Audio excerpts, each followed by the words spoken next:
kind of talk about some gear that we rely on that we think is pretty cool. It takes a lot of equipment to make the rock and roll. It's true. And this is one piece of equipment that you don't want to forget about. It's called a pick. This one's green. Kind of a medium sort of a pick. A little more pointed than a lot of them are. Yeah, some of them look, we have some over here. Some of them look like this. It's a little more rounded. It's a little rounder pick. And also there aren't a different really, color. Also a different color, yeah, that's true. And there aren't really like brands for these, they just sort of are different colors. Yeah, I'm not sure they're manufactured actually. I think that they're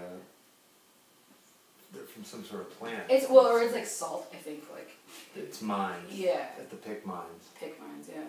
Or like, yeah, it just washes up somewhere and collect it. Yeah, it's mineral primarily. Probably, yeah. But what I like about this one in particular is that it allows me to cause the string to vibrate. I'll demonstrate here. See, the string's vibrating now, and I did that, but I did it without actually touching the string myself. The pick is the only thing that came into contact with the string. So that saves wear on my fingers.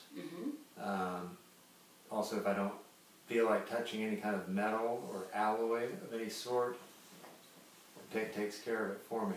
Yeah, and it really takes like the connection to the music. It sort of just like takes it like a step back. So you right, like really, you don't want to be all up on top of the music. Yeah, it's a bit. So this is like, you know, it's a little bit like a musical condom, I suppose. Yeah, everybody's like a little more intellectual or something. It's just not so like, ugh. Yeah. You know. I found that you can cause more than one string to vibrate, you know, in a fairly short period of time. Like that's almost all 6 of them, and I just did that in like, a second or less. Yeah. Cool. So there's a lot of advantages to the pick. Like we were saying, there are different types, different sizes.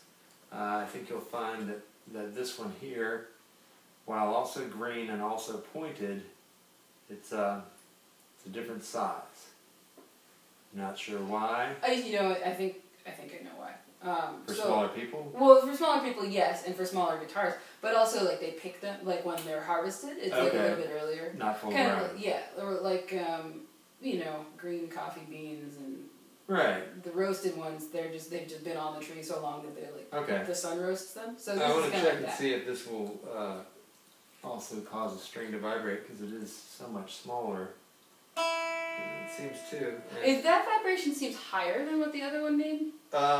Yeah, that may be. It may be because of the smaller size. Yeah. Yeah, that's quite a bit smaller. Yeah. Vibration. Calvin noticed that. That's crazy. At any rate, we have another small one, also pointed, a different color. I wasn't sure at first that this was a pick. It does not have the flexibility of the two that we've looked at so far. Almost no flexibility. And I'm not sure why that is. But again,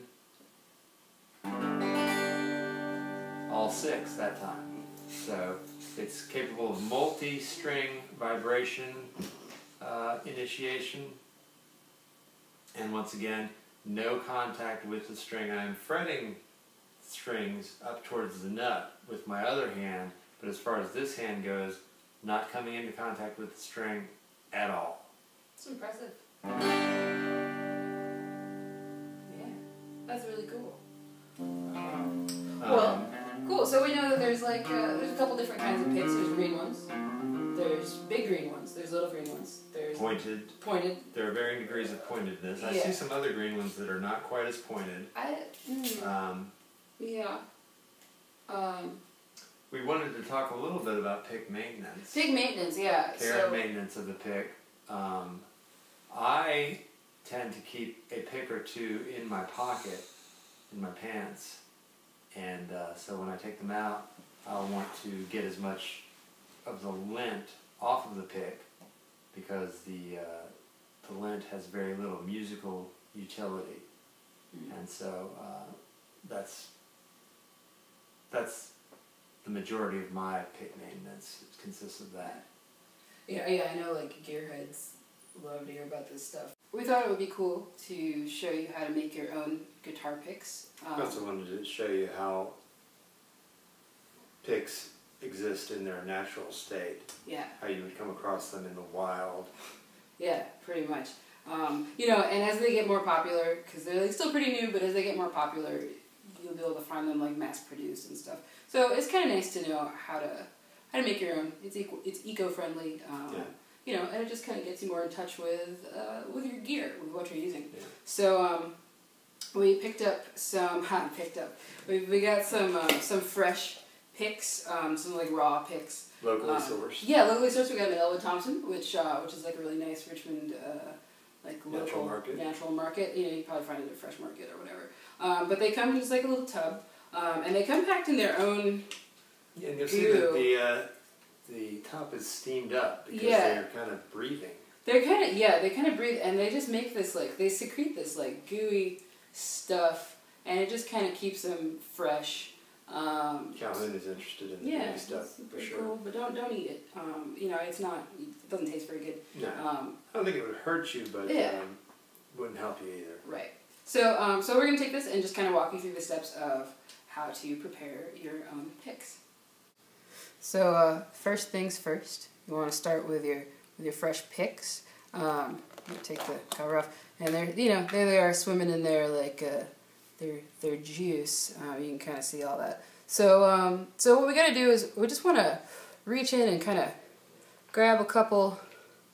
They're kind of slippery, and you know this stuff actually. There's one. There's a couple.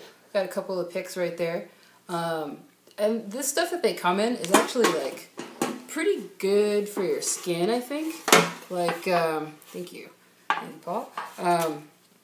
You can probably, I mean, it seems like it would be good for your skin. You could probably like, I don't know, you could like rub it on your skin and it's like probably pretty good for it. But anyway, you should just like take these out of their juice and just like lay them out on a cookie tray.